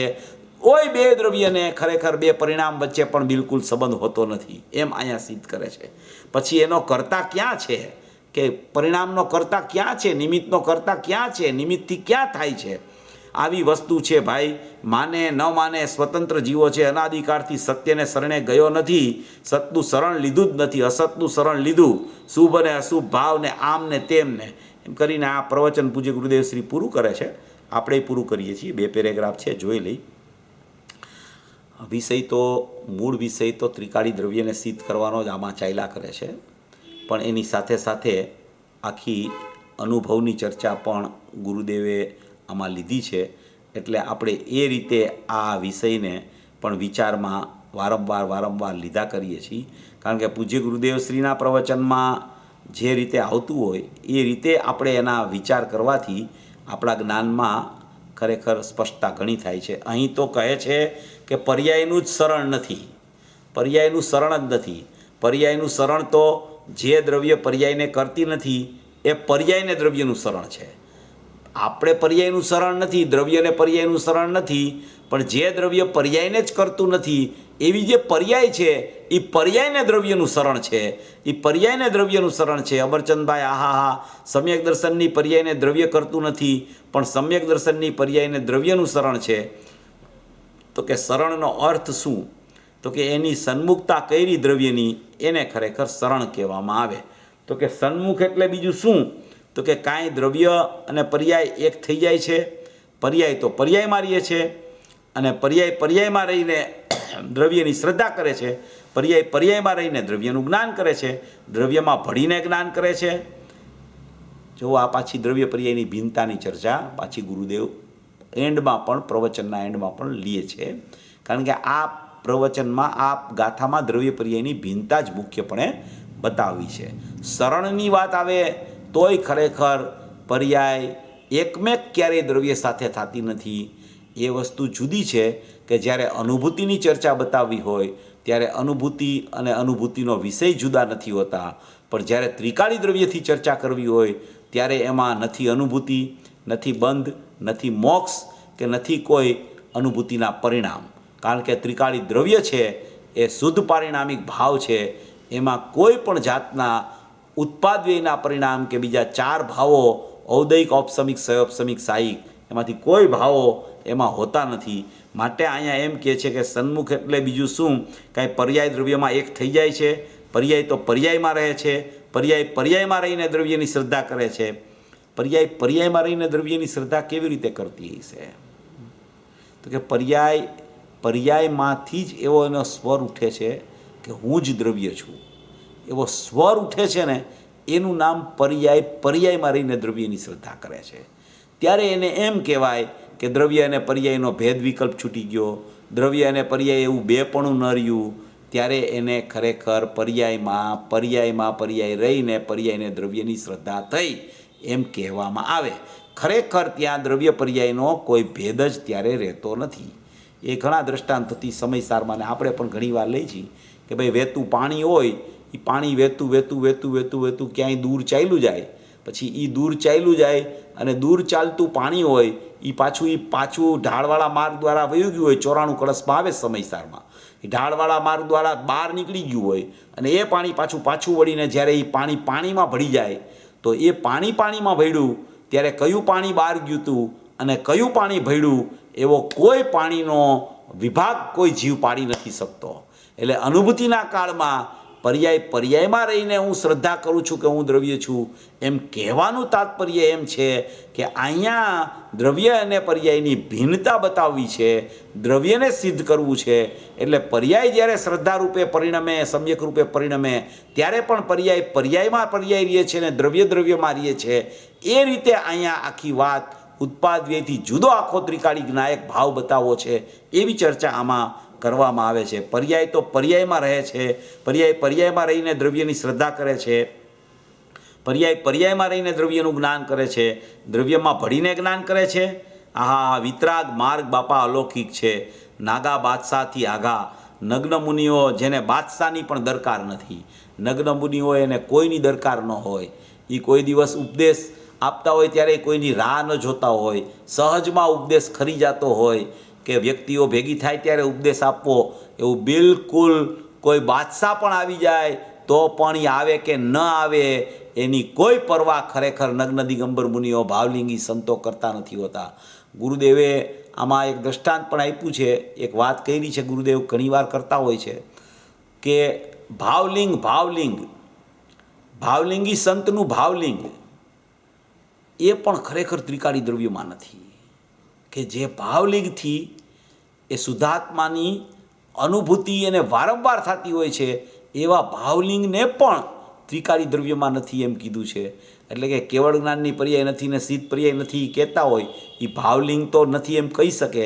પણ અહીંયા પરમાત્મ પ્રકાશની 88 નંબરની ગાથામાં આ વાત આવી છે કે દ્રવ્યલિંગ નથી, એ તો વાત 17મા બોલમાં આવી અલિંગ ગ્રહણના, પણ ભાવલિંગ નથી એવી 88 ગાથામાં પરમાત્મ પ્રકાશમાં ચર્ચા આવી કે આત્મામાં ભાવલિંગનો પણ અભાવ છે. એટલે કે ક્ષણે ને પડે જે શુદ્ધ અનુભૂતિ થતી હોય, જે પ્રચુર સ્વસંવેદન આનંદનું આવતું હોય મુનિરાજને, એવી જે ધ્રુવની ધારા વર્તતી હોય ધ્યાનની, એવી ધ્યાનની ધારા, એવી ધ્યાનાવલી, એ ધ્યાનાવલીનો પણ ખરેખર ભગવાન આત્મામાં અભાવ છે.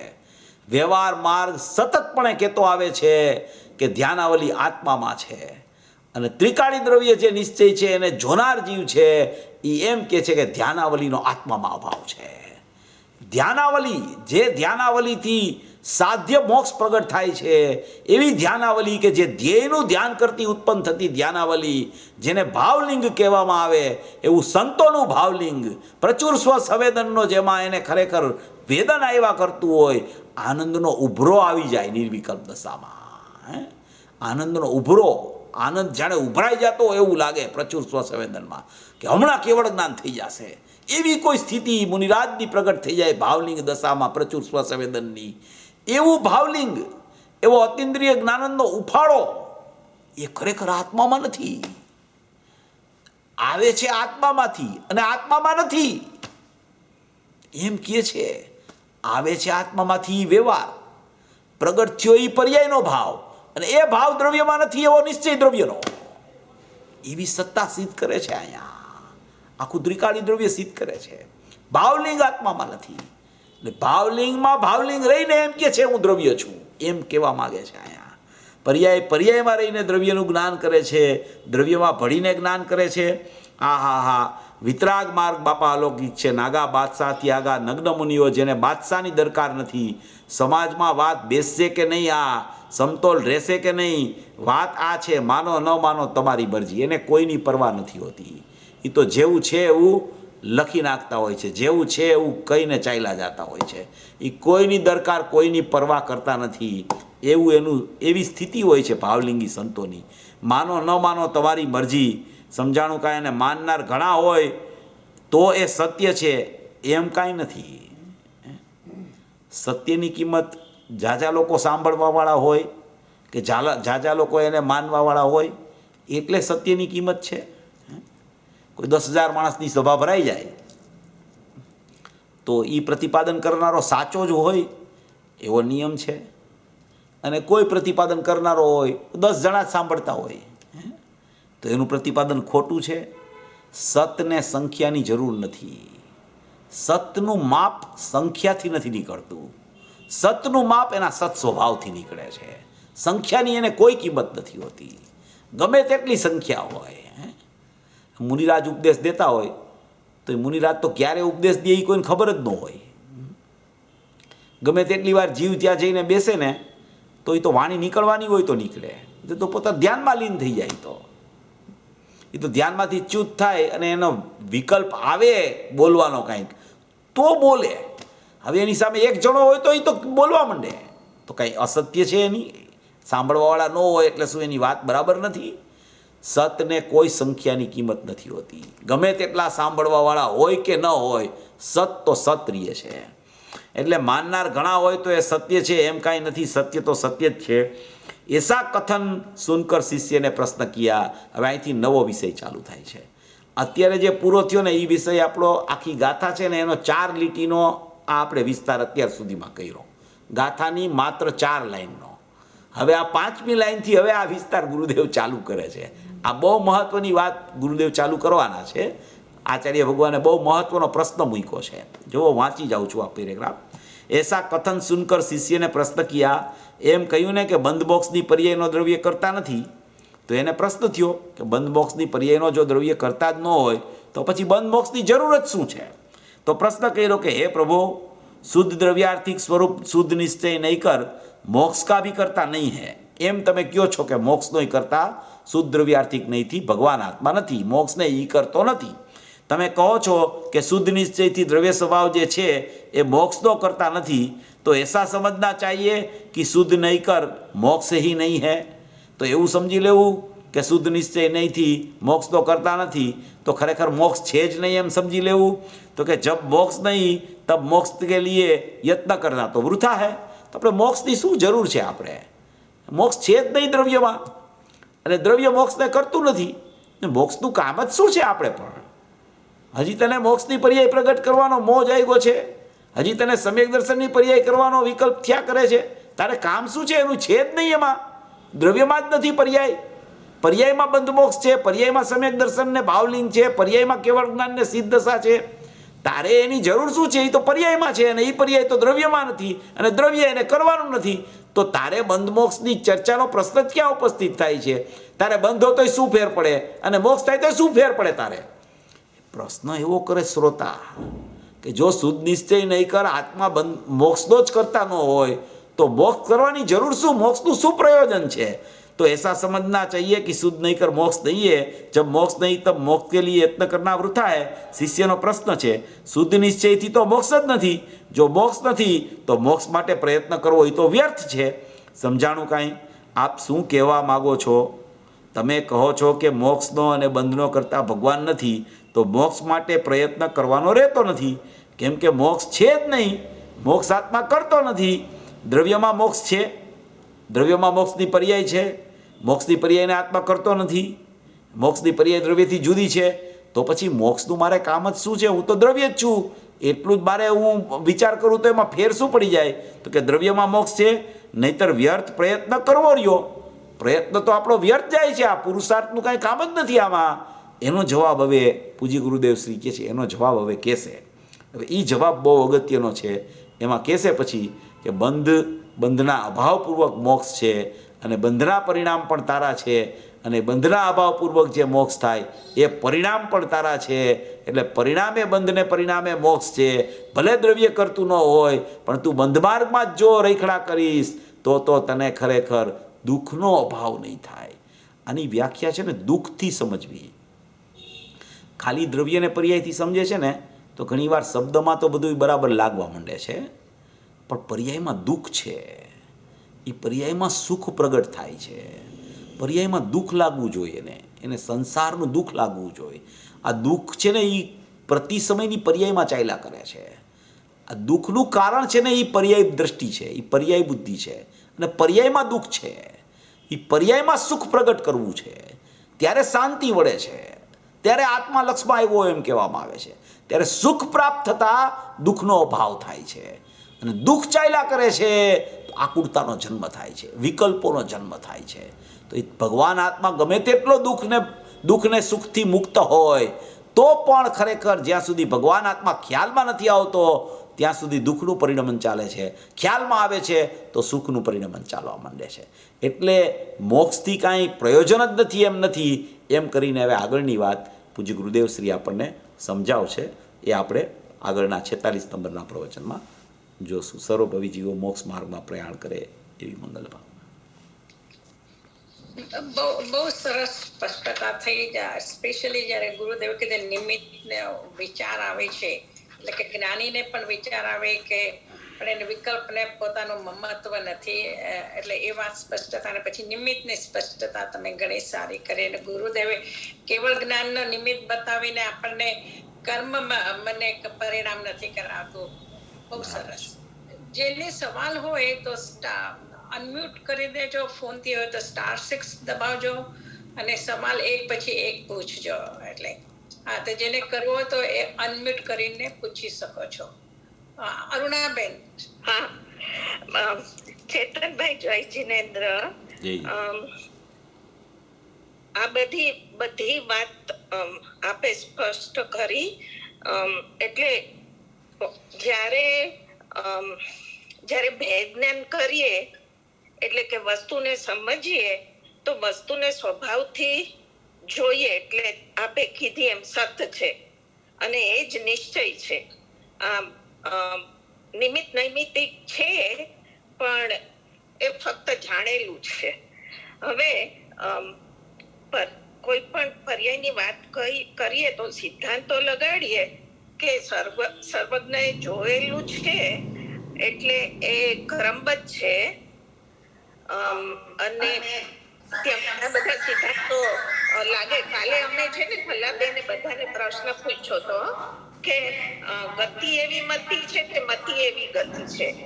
તો વસ્તુને તો પહેલા સ્વભાવથી જોઈએ તો ગતિ તો નિશ્ચિત છે અને સર્વજ્ઞ જોયેલી છે ને ક્રમબદ્ધ છે.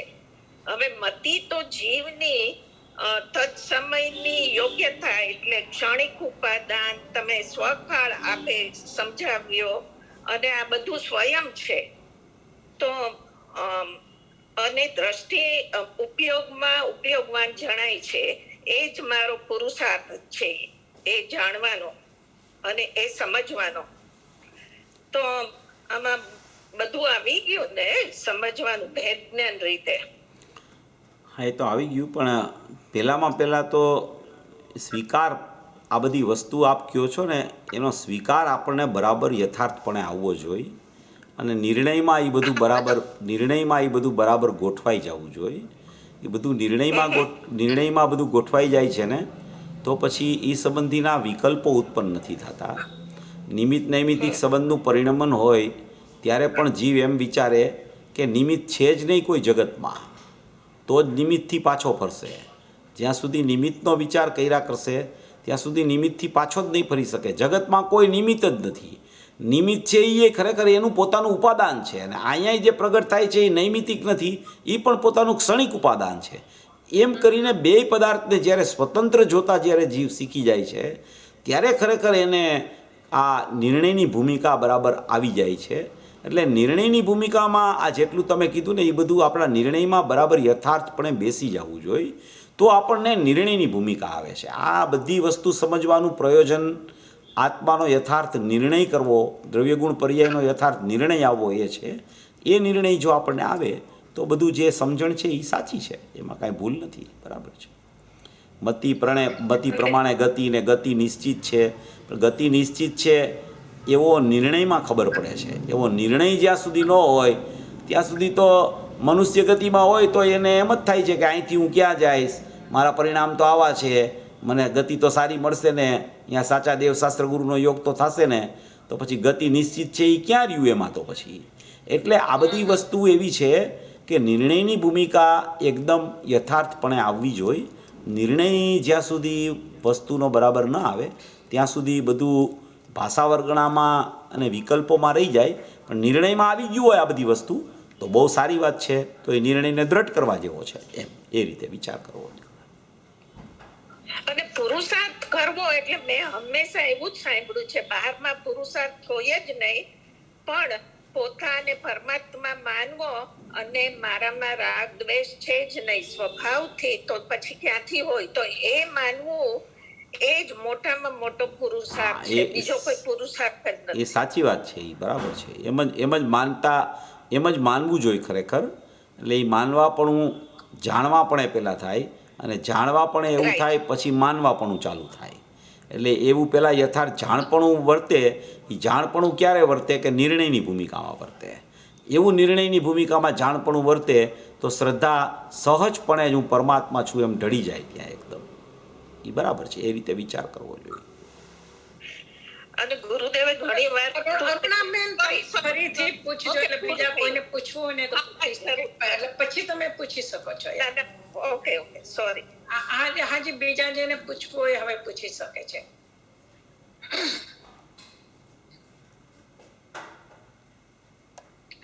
તમારે અનમ્યુટ કરવો પડશે. હા ચેતનભાઈ, હા, જય જિનેન્દ્ર. જય હિરેન્દ્ર. આપણે આ કેવળ જ્ઞાનની પર્યાય લોકાલોકને નિમિત્ત છે અને લોકાલોક છે એ કેવળ જ્ઞાનની પર્યાયમાં નિમિત્ત છે. હવે એક બાજુ મને બરાબર સમજાઈ જાય છે કે કેવળ જ્ઞાનની પર્યાય તો જ્ઞાનની પર્યાય જ્ઞાનથી પોતાથી છે ને એમાં જ્ઞેયો જે લોકાલોક જણાય છે એટલે એ કઈ લોકાલોકને હિસાબે જણાય છે એવું નથી, બંને સ્વતંત્ર છે. બરાબર. એટલે એ તો વાત બરાબર સમજાઈ જાય છે. પણ પહેલું જે આવ્યું ને કે ભગવાનનું કેવળ જ્ઞાન છે હા, એ લોકાલોકને નિમિત્ત છે, હા. તો એ કેવી રીતે સમજવું? એ કીધું ને એમાં અન્ય જીવ પણ આવે લોકાલોકમાં. તો અન્ય જીવમાં પણ કેવળ જ્ઞાન છે એવો ખ્યાલ આવે છે. એ અપેક્ષાએ એને લોકાલોકમાં કેવળ જ્ઞાન નિમિત્ત છે એમ કહેવાય. બીજો પોઈન્ટ એ પણ છે કે કોઈ પણ લોકાલોક છે એ લોકાલોક જેવડું મોટું છે, જેવડું એનું ક્ષેત્ર છે લોકાલોકનું, હવે એનું જ્ઞાન તો કેવળ જ્ઞાનમાં થાય છે. પણ એ કેવળ જ્ઞાનમાં જ્ઞાન થાય છે એવા જ સામે લોકાલોકમાં પણ એવા જીવો છે. તો એ જીવો જે છે એ જીવોના જ્ઞાનમાં પણ કેવળ જ્ઞાનની પર્યાય પ્રતિભાસિત થતી હોય છે.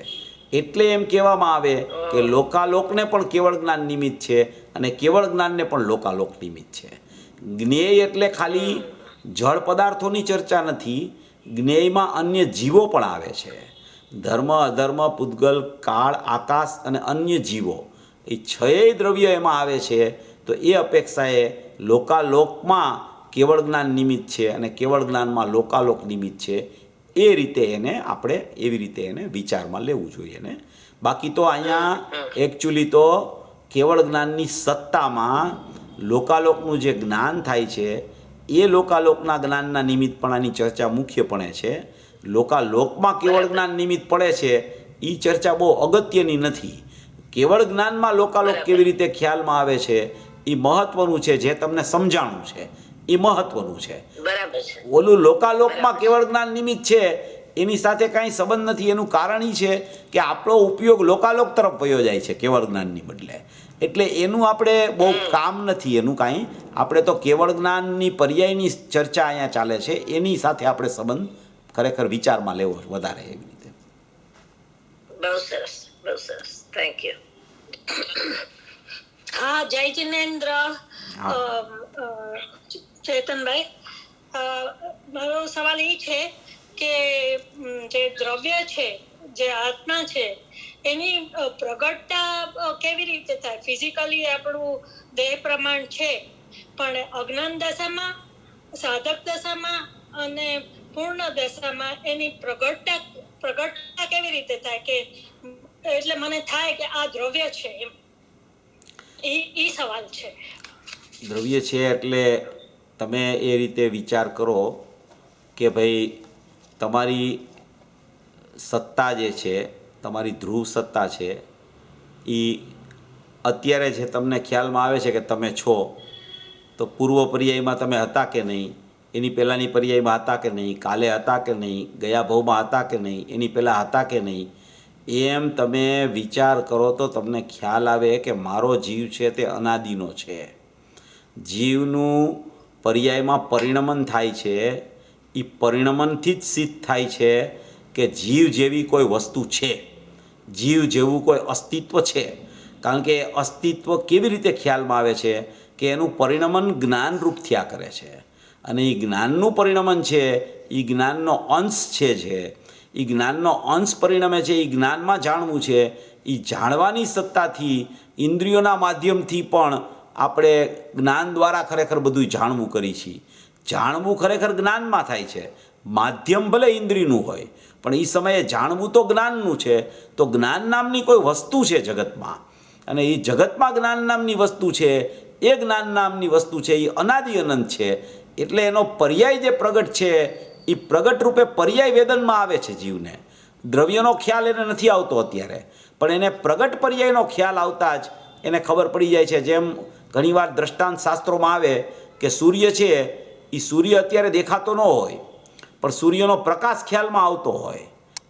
પ્રકાશ ખ્યાલમાં આવતા ખબર પડી જાય કે આ પ્રકાશ છે એ કોનો છે, તો કે પ્રકાશ છે એ સૂર્યનો છે. એટલે પ્રકાશ સૂર્યનો છે એનો અર્થ છે કે પ્રકાશ પકડાય છે. પ્રકાશ પકડાતા ખબર પડે છે કે આ પ્રકાશ સૂર્યમાંથી આવતો છે, એટલે સૂર્યનું અસ્તિત્વ છે, સૂર્યની મોજૂદગી છે. એમ કરીને આ અંશ દ્વારા અંશીમાં જવાનો માર્ગ છે. અંશથી ખબર પડે છે કે અંશી આવો છે. અંશી સીધો નથી પકડાતો, અંશથી એની ઓળખાણ કરવામાં આવે છે, અને અંશ દ્વારા ખબર પડી જાય છે કે અંશી આવો જ છે. કેટલાય જ્ઞાનીઓએ એના શાસ્ત્રોમાં લખેલી છે આ વાત.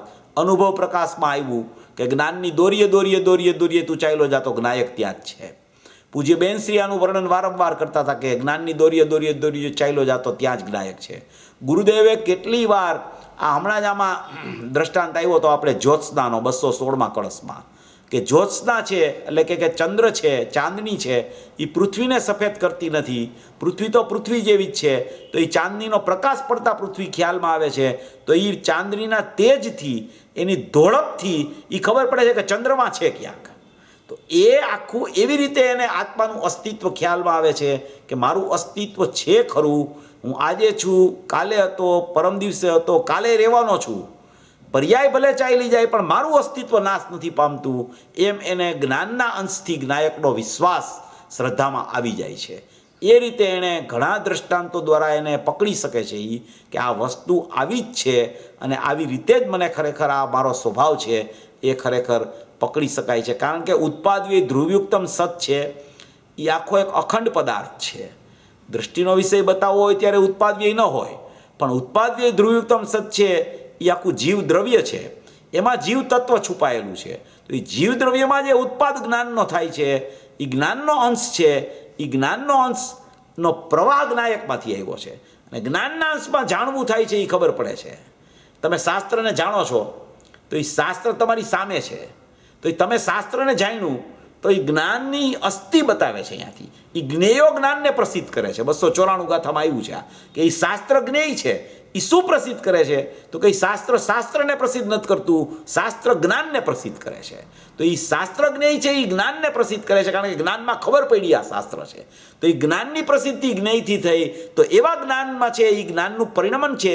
એ જ્ઞાન કોનું છે તો કે એ જ્ઞાનનો સ્ત્રોત જ્ઞાયકમાંથી આવ્યો છે. જેમ મોજા હોય એ સમુદ્રમાંથી ઉછળે એમ જ્ઞાનનો પ્રવાહ જ્ઞાયકમાંથી આવ્યો છે.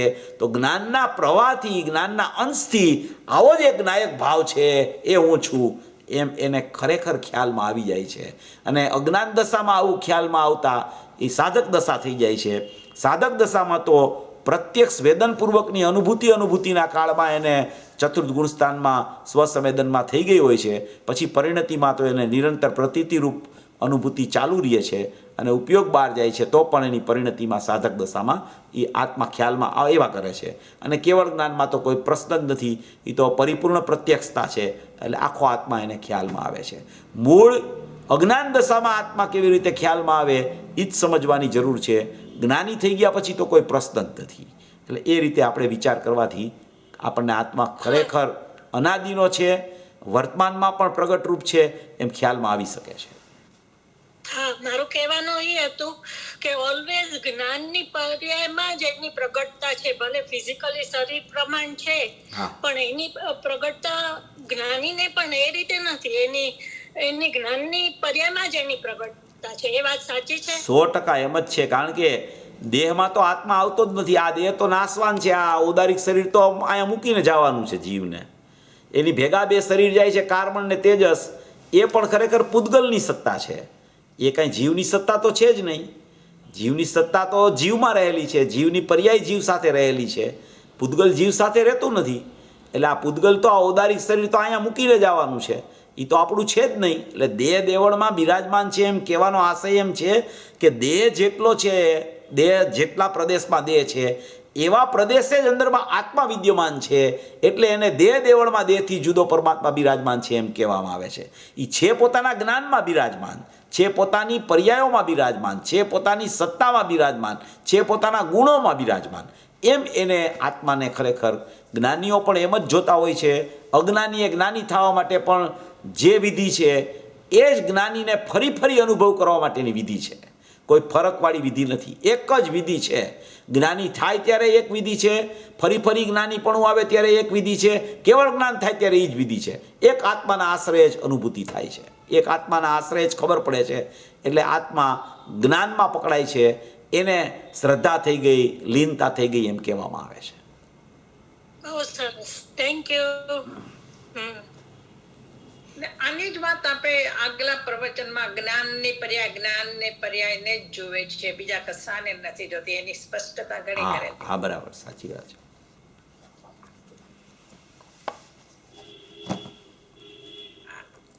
જેને સવાલ હોય તો અનમ્યુટ કરજો, નહીં તો પછી આપણે અહીંયા પૂરું કરશું.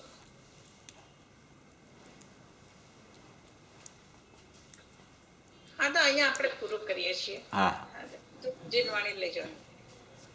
અહો ઉપકાર જીનવરનો, કુંદનો ધ્વનિ દિવ્યનો, જીન કુંદ ધ્વનિ આપ્યા.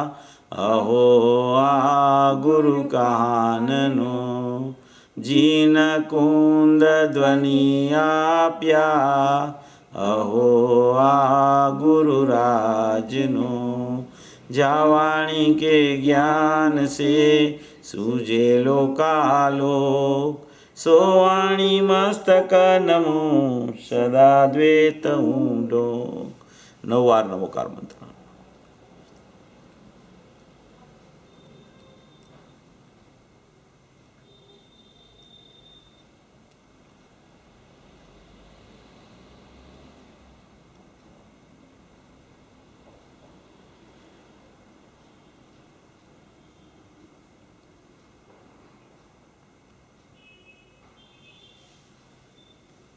બોલો મંગલમય જીનવાણી માતનો જય હો.